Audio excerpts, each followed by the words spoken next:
नमस्कार बच्चों। आज हम आपकी व्याकरण पुस्तक का पाठ शब्द विचार पढ़ेंगे। शब्द विचार। बच्चों, आप जो ये बच्चा देख रहे हैं, इसका नाम है सुनील।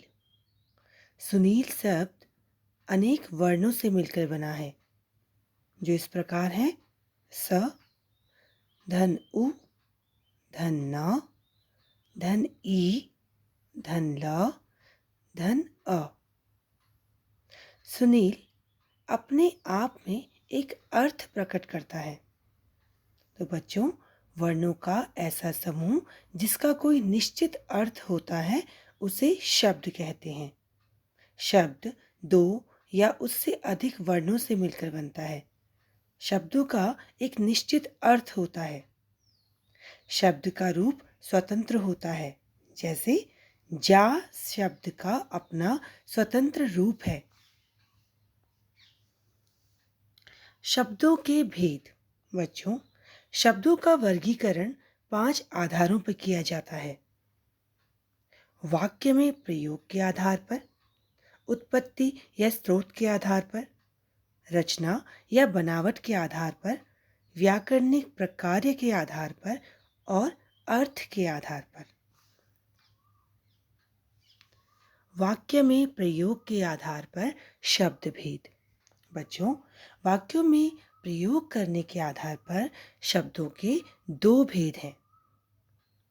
पहला, सार्थक शब्द, जैसा कि नाम से ही विदित है, सार्थक यानी जिसका कोई निश्चित अर्थ होता है, जैसे कार, बस, पूजा घर, पानी, लड़का। ये सभी सार्थक शब्द हैं जिनका अपने आप में कोई ना कोई अर्थ है। दूसरा, निरर्थक शब्द, जिन शब्दों का कोई अर्थ नहीं होता उन्हें निरर्थक शब्द कहते हैं, जैसे वोटी, खट, वाणी, पटल, मकल आदि। ये सभी निरर्थक शब्द हैं। दूसरा, उत्पत्ति या स्रोत के आधार पर शब्द भेद। क, तत्सम शब्द। बच्चों, तत्सम शब्द वे शब्द हैं जो हिंदी में अपने मूल रूप में प्रयोग होते हैं। ये संस्कृत भाषा के शब्द होते हैं, जैसे दुग्ध, अग्नि, दंत, कूप। ये शब्द संस्कृत भाषा से लिए गए हैं और वैसे ही हिंदी में अब भी प्रयोग किए जाते हैं। इन्हें हिंदी में इसी प्रकार से प्रयोग किया जाता है। तद्भव शब्द। तद्भव शब्द वे शब्द कहलाते हैं जो संस्कृत के मूल शब्दों से कुछ बिगड़कर हिंदी में प्रयोग होते हैं, जैसे दूध, आग, दांत, कुआं आदि। तीसरा, देशज शब्द।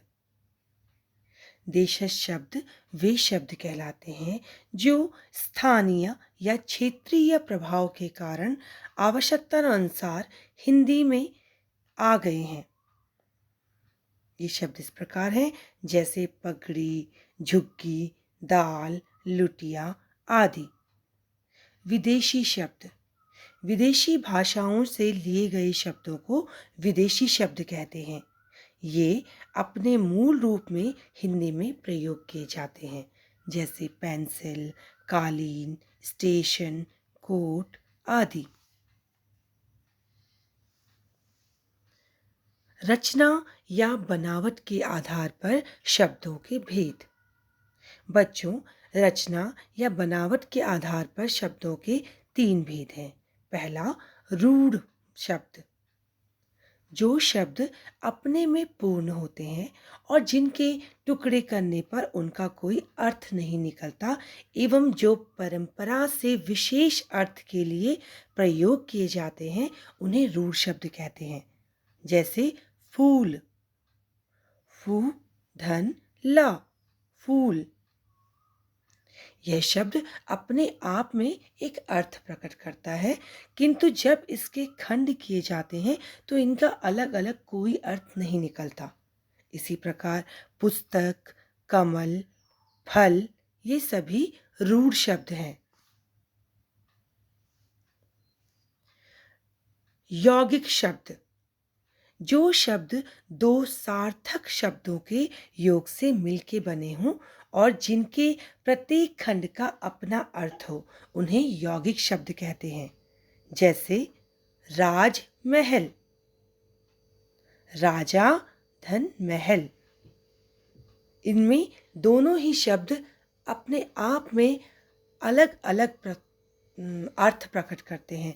जैसे राजा और महल। उसी प्रकार से घुड़सवार, घोड़ा धन सवार, ये दोनों ही शब्द अपने आप में अलग अलग अर्थ प्रकट कर रहे हैं। इस प्रकार से ये दोनों ही शब्द यौगिक शब्द हैं। योग रूढ़ शब्द, योग रूढ़ शब्द दो या दो से अधिक शब्दों से मिलकर बनते हैं और ये सामान्य अर्थ को प्रकट न कर कर किसी विशेष अर्थ को प्रकट करते हैं। जैसे घनश्याम, घन धन श्याम अर्थात श्री कृष्ण। यह शब्द श्री कृष्ण के लिए रूढ़ हो गया है। नीलकंठ, नीला कंठ, नीलकंठ शब्द शिव के लिए रूढ़ हो गया है। अर्थात यह शब्द एक विशेष व्यक्ति या विशेष शब्द के लिए रूढ़ हो गया है।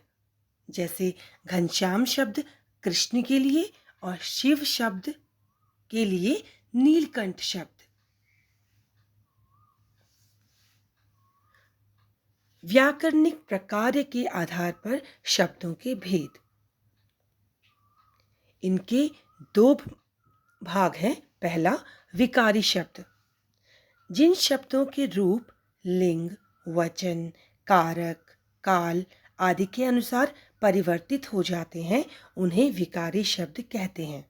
जैसे लड़का, अगर हम इसका लिंग परिवर्तित करें तो यह हो जाएगा लड़की, और यदि कारक के अनुसार देखें तो लड़कों के लिए। विकारी शब्द चार प्रकार के होते हैं। पहला संज्ञा, दूसरा सर्वनाम, तीसरा विशेषण, चौथा क्रिया। संज्ञा शब्द है हाथी, इसका लिंग परिवर्तित करने पर हो जाता है हथनी, और कारक के अनुसार हाथियों के लिए।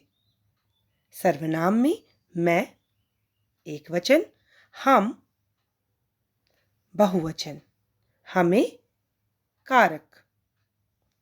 विशेषण बड़ा, बड़ी, बड़े, और क्रिया में हंसता, हंसती, हंसते। बच्चों, आपने देखा कि सभी में परिवर्तन हुआ है। सभी शब्दों का लिंग, वचन, कारक परिवर्तन के कारण रूप परिवर्तित हुआ है।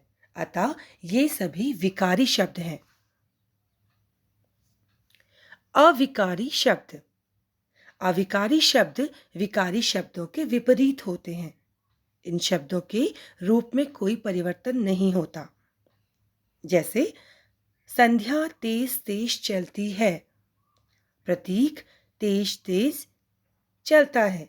दोनों ही वाक्यों में तेज तेज शब्द आया है और यह परिवर्तित नहीं हुआ है, परंतु पहले शब्द में संध्या स्त्रीलिंग और दूसरे शब्द में प्रतीक पुल्लिंग है। तो बच्चों, जिन शब्दों का लिंग, वचन, कारक, काल आदि के कारण रूप परिवर्तित नहीं होता, उन्हें अविकारी शब्द कहते हैं। अविकारी शब्दों के चार भेद होते हैं। पहला क्रिया विशेषण, दूसरा संबंध बोधक, तीसरा समुच्चय बोधक शब्द और चौथा विस्मयादि बोधक शब्द। बच्चों, हम इन अविकारी शब्दों के चार भेदों के विषय में आने वाले अध्यायों में अध्ययन करेंगे। अर्थ के आधार पर शब्द भेद। अर्थ के आधार पर शब्दों के 4 भेद हैं। पहला, पर्यायवाची शब्द। दूसरा, विलोम या विपरीतार्थक शब्द। तीसरा, अनेकार्थी शब्द। चौथा, वाक्यांश के लिए शब्द। बच्चों, इनका भी अध्ययन हम आने वाले अध्यायों में करेंगे। आशा करती हूँ बच्चों, आप शब्द विचार पाठ को अच्छी तरह समझ गए होंगे।